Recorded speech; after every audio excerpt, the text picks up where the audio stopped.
Hello friends, welcome back to our channel Vembili recipes. நிறைய dishes செய்யலாம், ஆனால் ரொம்ப ஈஸியாக செய்யலாம். இன்றைக்கி நம்ம என்ன பார்க்க போகிறோம் அப்படின்னா மட்டன் கோலா உருண்டை. இதை எப்படி செய்யலான்னு பார்க்கலாம் வாங்க. இதுக்கு ஒரு கடாயை வச்சுட்டு கடாய் நல்லா சூடானதுக்கப்புறமா ஒரு 2 டேபிள் ஸ்பூன் அளவுக்கு நான் எண்ணெய் ஆட் பண்ணிக்கிறேன். எண்ணெய் நல்லா சூடாகட்டும். இதில் 1 டீஸ்பூன் அளவுக்கு சோம்பு ஆட் பண்ணுறேன். இந்த சோம்பு கொஞ்சம் நல்லா ஃப்ரை ஆன உடனே இதில் ஒரு 2 வெங்காயம் ரொம்ப குட்டி குட்டியாக நறுக்கி வச்சுருக்கேன், அதை ஆட் பண்ணிக்கிறேன். இதில் நீங்கள் உங்களால் எந்த அளவுக்கு ஃபைனாக சாப் பண்ண முடியுமோ அந்த அளவுக்கு சாப் பண்ணிக்கோங்க. அடுத்து இதில் நல்லா கொத்தி வச்ச கறி எடுத்துக்கிறேன், அதாவது மட்டன் ஆட் பண்ணிக்கிறேன். கொத்து கறின்னு சொல்லுவோம்ல அது. எனக்கு அவங்க கொடுத்தது கொஞ்சம் எனக்கு சாட்டிஸ்ஃபை இல்லாததுனால நான் மிக்சியில் போட்டு ஒரு ரெண்டு டைம் வந்து இது நல்லா பல்ஸ் பண்ணி எடுத்துக்கிட்டேன். இதை நல்லா மிக்ஸ் பண்ணிக்கலாம். இந்த வெங்காயம் சோம்பு கூட இந்த நம்ம போட்ட மின்ஸ்டு மீட் வந்து நல்லா ஃப்ரை ஆகட்டும். மீட்டோட கலர் மாதிரி ஒரு மாதிரி ஒயிட் கலரில் வர வரைக்கும் நல்லா சாட்டே பண்ணிக்கலாம்.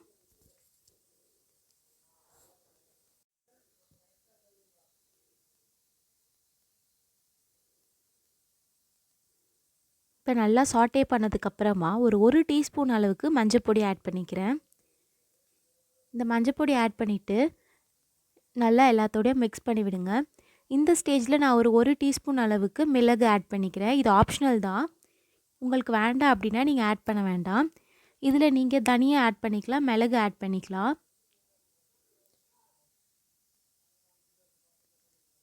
இதை நல்லா மிக்ஸ் பண்ணிக்கலாம். இந்த மஞ்சள் வந்து எல்லாத்தோடையும் படுற அளவுக்கு ஆட் பண்ணிவிட்டு 1.5 டேபிள் ஸ்பூன் அளவுக்கு ஜிஞ்சர் கார்லிக் பேஸ்ட் ஆட் பண்ணிக்கிறேன்.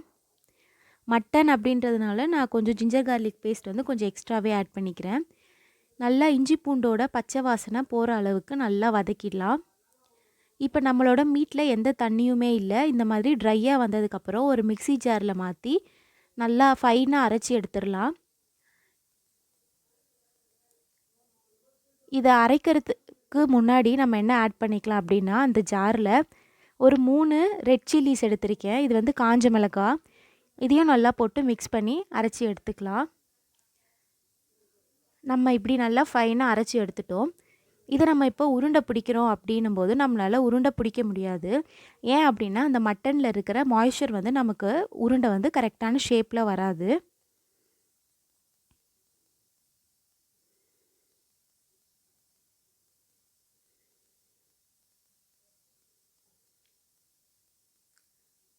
இது இப்போ பைண்ட் ஆகாததுனால நம்ம பைண்டிங் ஏஜெண்ட்டாக ஒரு 2 டேபிள் ஸ்பூன் அளவுக்கு பொட்டுக்கடலை மாவு எடுத்துருக்கேன். அதாவது பொட்டுக்கடலையே நல்லா மிக்சியில் போட்டு ஃபைன் பவுடராக அரைச்சி ஒரு 2 டேபிள் ஸ்பூன் அளவுக்கு ஆட் பண்ணிக்கோங்க. இந்த ஸ்டேஜ்லேயே இந்த டிஷ்ஷுக்கு தேவையான அளவு உப்பும் ஆட் பண்ணிவிட்டு நல்லா மிக்ஸ் பண்ணிக்கலாம். இந்த பொட்டுக்கடலை மாவும் நம்ம ரெடி பண்ணி வச்ச மிக்சரும் ஃபுல்லாக நல்லா கம்பைண்ட் ஆகி வரணும். இப்போ நம்ம ரவுண்டு பிடிச்சோம், உருண்டை பிடிச்சோம் அப்படின்னா பர்ஃபெக்டாக வரும். உருண்டை உடையாமலும் வரும். நல்லா ப்ரெஸ் பண்ணி குட்டி குட்டியாக வந்து உருண்டை பிடிச்சிக்கலாம். உங்களுக்கு எந்த ஷேப்பில் வேணுமோ, எந்த சைஸில் வேணுமோ பிடிச்சிக்கலாம். நீங்கள் ரொம்ப பெருசாக பிடிச்சிட்டிங்க அப்படின்னா உள்ளே வேகாமல் இருக்கும். நம்ம ஆல்ரெடி ஃப்ரை பண்ணி ஒரு 50% தான் வந்து அதை நம்மளாம் வேக வச்சு வச்சுருக்கோம். மீதி நல்லா ஆயிலில் பொரிக்கும் போது தான் நம்ம இதை வேக வைக்கணும், அதை ஃப்ரை பண்ணி எடுக்கும்போது. இப்போ நல்லா குட்டி குட்டி உருண்டையாக பிடிச்சாச்சு. இப்போ நம்மளோட உருண்டை எல்லாம் ரெடியாக இருக்குது. இதை நல்லா டீப் ஃப்ரை பண்ணுறதுக்காக ஒரு கடாய் வச்சுட்டு இந்த கடாயில் ஆயில் ஊற்றிக்கிறேன். ஆயில் நல்லா ஹீட் ஆகணும். ரொம்ப ஹீட் ஆகிடுச்சு அப்படின்னா மேலே மட்டும் கலர் வந்துடும், உள்ளே வேகாது. ஸோ ஒரு மீடியம் ஹீட்டில் இருக்கும்போதே நம்ம ஒன்றா நம்ம ரெடி பண்ணி வச்ச இந்த மட்டன் கோலா உருண்டையை உள்ளே ஆட் பண்ணிக்கலாம்.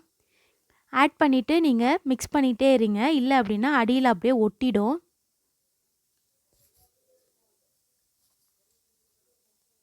ஆயிலில் திருப்பி போட்டு நல்லா ஃப்ரை பண்ணி எடுத்துக்கோங்க.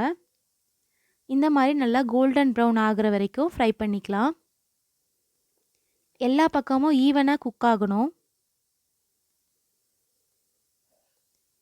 ஃப்ளேம் வந்து மீடியம் ஃப்ளேம்லேயே வச்சுக்கோங்க. ஆயில் ரொம்ப ஹீட்டாக இல்லாமல் பார்த்துக்கோங்க. இப்போ இதை தனியாக எடுத்து வச்சுட்டு நம்ம மீதி செஞ்ச எல்லா உருண்டையும் இந்த மாதிரி பொரித்து எடுத்துக்கலாம்.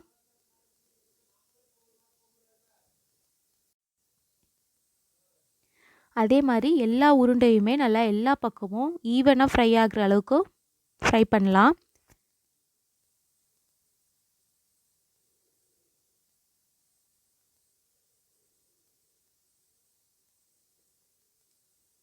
இப்போ இது எல்லாமே நல்லா ஃப்ரை ஆயாச்சு. எடுத்து தனியாக வச்சிடலாம்.